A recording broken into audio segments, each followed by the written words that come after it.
secteur d'État aux coopératives et à l'encadrement paysan. Voilà, monsieur Ba.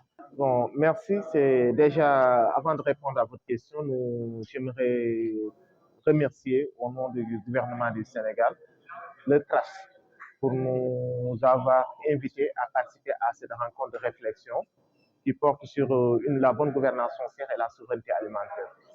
Et parler de la bonne gouvernance foncière et de la souveraineté alimentaire, c'est parler de la sécurisation des ressources foncières pour les paysans.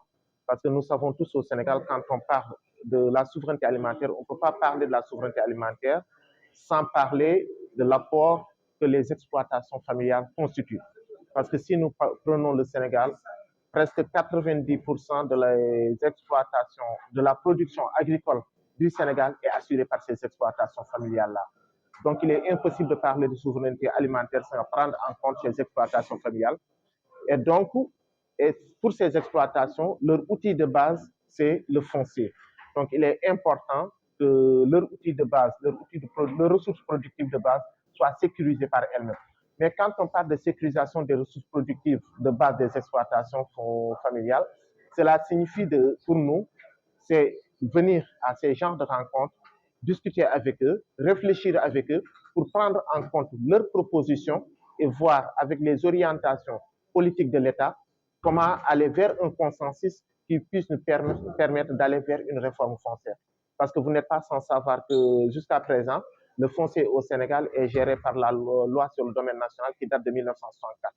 Et dans cette loi-là, certes, il y a des aspects positifs, mais il y a peut-être des aspects dont il est temps qu'il faudrait interroger. Et cela est d'autant plus nécessaire que le gouvernement qui était là avait initié, le régime qui était là avait initié des réflexions qui avaient abouti à la production d'un document de politique foncière. Et pour nous, c'est de voir, en collaboration avec les organisations de la société civile, comment sortir ce document-là. S'il y a lieu de l'actualiser, on l'actualise. S'il est à jour, on part de ce document-là pour discuter avec tout le monde pour aller vers une réforme foncière, vers une législation foncière.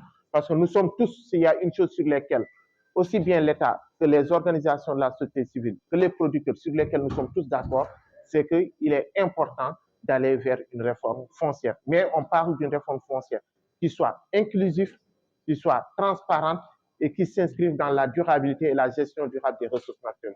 C'est vraiment la raison et les motivations qui ont justifié aujourd'hui notre présence et tous les services du ministère de l'Agriculture sont là pour participer aux travaux, au même titre que les organisations de la société civile, pour aboutir à des résultats que nous le pensons pourront être mobilisés par le gouvernement dans sa politique et sa stratégie de souveraineté alimentaire. L'orientation agro-sylvo-pastorale, c'est une vieille revendication des organisations paysannes au Sénégal et de la société civile. Parce que depuis que la loi d'orientation agro-sylvo-pastorale a été promulguée en 2022, il était prévu que ce conseil soit tenu. C'est un moment d'échange entre le président de la République, les organisations paysannes, que ce soit les paysans, les éleveurs, les pêcheurs, pour recevoir leurs doléances, discuter avec eux des orientations de l'État, mais aussi recevoir leurs orientations dans la politique. Mais malheureusement, après 20 ans, ce conseil n'a jamais pu se tenir.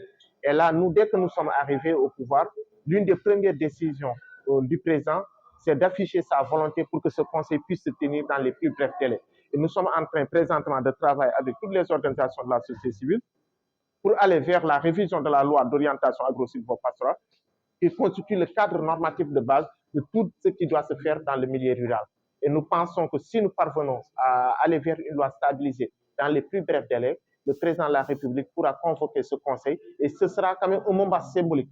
Parce que autant le président reçoit tous les métiers du Sénégal, les enseignants, les médecins, les pharmaciens, il est tout à fait normal aussi qu'on donne une place prépondérante à ceux qui constituent la mamelle du Sénégal, à savoir les acteurs du secteur primaire. Et ces acteurs du secteur primaire, le conseil constitue un moment où ils peuvent échanger directement avec le président sans intermédiaire, écouter le président, comprendre quelles sont ses orientations, mais aussi c'est le moment pour eux de remettre et de transmettre au président toutes leurs préoccupations pour que l'État puisse s'atteler à les régler. Et il est quelque chose d'important et qui est prévu dans notre dispositif. Et c'est pourquoi nous travaillons pour que ce conseil puisse se tenir dans les plus brefs délais et nous espérons qu'il pourra se tenir avant la fin de l'année civile en cours.